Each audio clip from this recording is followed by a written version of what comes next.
10th class 10th lesson భిక్ష important క్వశ్చన్స్లో 1వ ప్రశ్న, భిక్ష పాఠ్యభాగ రచయిత గురించి వివరించండి. జవాబు, భిక్ష పాఠ్యభాగ రచయిత మహాకవి శ్రీనాథుడు. తెలుగు సాహిత్యంలో కవి సార్వభౌముడిగా కీర్తి పొందాడు. తెలుగు సాహిత్యంలో శ్రీనాథ యుగం కూడా ఉంది. శ్రీనాథుడు 1380-1470 మధ్య జీవించాడు, అనగా 15వ శతాబ్ది కవి. రాజమహేంద్రవరంలో రెడ్డి రాజుల కొలువులో ఆస్థాన కవి. మారయ్య, భీమాంబులు శ్రీనాథుని తల్లిదండ్రులు. కవి సార్వభౌమ బిరుదాంకితుడు. పెదకోమటి వేమారెడ్డి కొలువులో విద్యాధికారి. ప్రౌఢ దేవరాయల ఆస్థానంలోని గౌడ డిండిమ భట్టును పాండిత్యంలో ఓడించాడు. అతని కంచుడక్కను పగులగొట్టించాడు. 2వ ప్రశ్న, వ్యాసుని కోపకారణం తదనంతరం పరిణామాలను. జవాబు, వ్యాస మహర్షి శిష్య పరివారంతో కలిసి భిక్ష కోసం కాశీలో తిరిగారు. పరమేశ్వరుని మాయతో 2 రోజుల పాటు ఆయనకు ఎవరూ భిక్ష పెట్టలేదు. దాంతో వ్యాసుడు తీవ్రంగా కోపగించాడు. భిక్ష పాత్రను పగులకొట్టాడు. కాశీనగర ప్రజలకు 3 తరముల దాకా ధనం, విద్య, మోక్షం లేకుండుగాక అని శపించబోయాడు. అంతలో పార్వతీదేవి పవిత్రమైన కాశీనగరాన్ని శపించడం తప్పని, ఉన్న ఊరు కన్నతల్లితో సమానమని వ్యాసుడిని మందలించింది. వ్యాసుడిని భోజనానికి రమ్మని పిలిచింది. కానీ వ్యాసుడు తన 10,000 మంది శిష్యులు తినకుండా తాను తిననని ప్రకటించాడు. అది విని పార్వతీదేవి అందరికీ భోజనం పెడతానని చెప్పింది. వ్యాసుడు శిష్య సమేతంగా గంగలో స్నానం చేశాడు. పార్వతీదేవి ఇంటికి వచ్చాడు.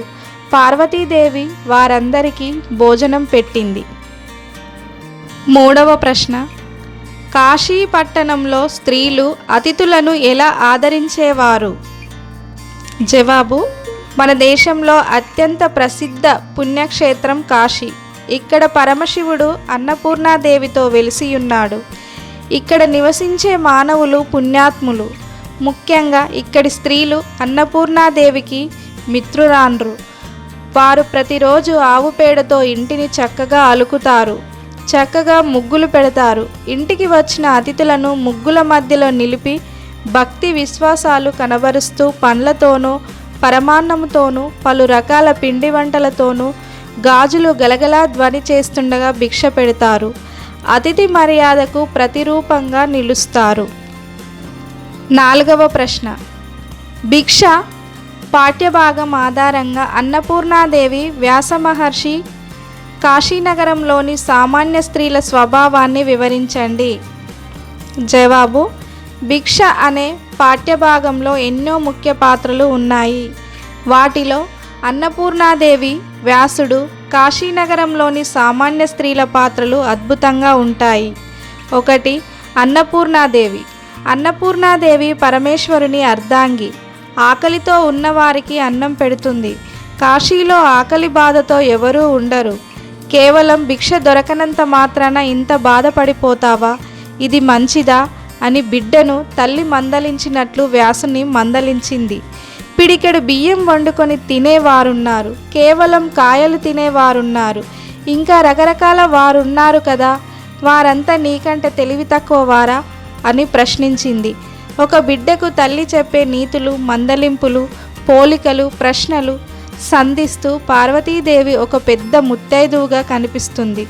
పరిపూర్ణ మాతృతత్వం మూర్తీభవించినట్లుగా అన్నపూర్ణాదేవి స్వభావం కనిపిస్తుంది. 2. వ్యాస మహర్షి. ప్రాచీన సంస్కృత సాహిత్యంలో వ్యాస మహర్షికి సమున్నతమైన స్థానం ఉంది. ఒకే ఆకారంగా ఉన్న వేద వాగ్మయాన్ని 4 విధాలుగా విభజించాడు. లోకానికి జ్ఞానాన్ని ప్రసాదించాడు. ఆది గురువు అయ్యాడు. వేద విభజన చేశాడు. 18 పురాణాలు రచించాడు. 10,000 మంది శిష్యులకు విద్య నేర్పేవాడు.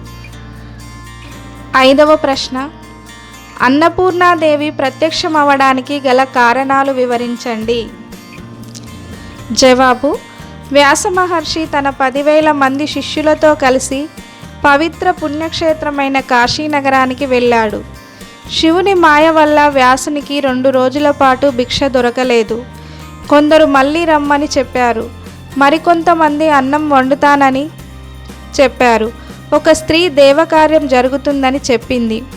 వ్యాసునికి, అతని శిష్యులకు ఆహారం దొరకలేదని, దాంతో ఆకలి బాధతో అలమటిస్తున్నారు. వ్యాసునికి తీవ్రమైన కోపం వచ్చింది. కాశీనగరాన్ని, కాశీనగర ప్రజలను 3 తరముల వరకు ధనము, మోక్షము, విద్య లేకుండానట్లుగా శపించదలుచుకున్నాడు. ఆ సమయంలో అన్నపూర్ణాదేవి ఒక సామాన్య స్త్రీ వేషం ధరించింది. వ్యాసుని ఎదుట ప్రత్యక్షమైంది. అతని శాపం ఇవ్వదలుచుచున్న వ్యాసుడిని అడ్డగించింది. నీతిని బోధించింది. 6వ ప్రశ్న: ఎంతటి గొప్పవారినైనా ఆవేశం ఆలోచనలను నశింపజేస్తుందని భిక్ష పాఠం ఆధారంగా వివరించండి. జవాబు: కోపం వస్తే ఆవేశం వస్తుంది. ఆవేశంలో ఏది మంచిదో ఏది చెడ్డదో గ్రహించే వివేచనా శక్తి మనిషికి నశిస్తుంది. దానితో అతడు తప్పుడు పనులకు సిద్ధం అవుతాడు. ఆవేశంతో కట్టుకున్న భార్యను, కన్న పిల్లల్ని కూడా చంపడానికి సిద్ధం అవుతాడు. కోపం యొక్క ఆవేశంలో అష్టదశ పురాణాలు రచించిన వ్యాస మహర్షి అంతటివాడు కన్నతల్లి వంటి కాశీనగరాన్నే శపించబోయాడు. వ్యాస మహర్షి 10,000 మంది శిష్యులకు గురువు. నిత్యం కాశీనగరంలో శిష్యులతో భిక్షకు వెళ్ళి ఆ భిక్షాన్నం తిని జీవించేవాడు. వ్యాసుడిని పరీక్షించాలని శివుడు భావించాడు. అన్నపూర్ణాదేవితో చెప్పి ఎవరూ వ్యాసునికి భిక్ష పెట్టకుండా చేశాడు. ఒకరోజు వ్యాసుడికి, శిష్యులకు ఎవరూ భిక్ష పెట్టలేదు. ఆ రోజు కాకపోయినా మరునాడు తప్పక భిక్ష దొరుకుతుందని వారు అనుకున్నారు. మరునాడు కూడా వ్యాసునికి ఎవరూ భిక్ష పెట్టలేదు. దానితో వ్యాసుడు కోపం వల్ల వచ్చిన ఆవేశంతో, ఉద్రేకంతో తాను నివసిస్తున్న కాశీనగరాన్ని శపించబోయాడు. ఉన్న ఊరు కన్న తల్లితో సమానం అంటారు. భిక్ష దొరకలేదనే ఆవేశంతో వ్యాసుడు కాశీనగర వాసులకు 3 తరాల దాకా విద్య, ధనము, మోక్షము లేకుండా పోవుగాక అని శపించబోయాడు.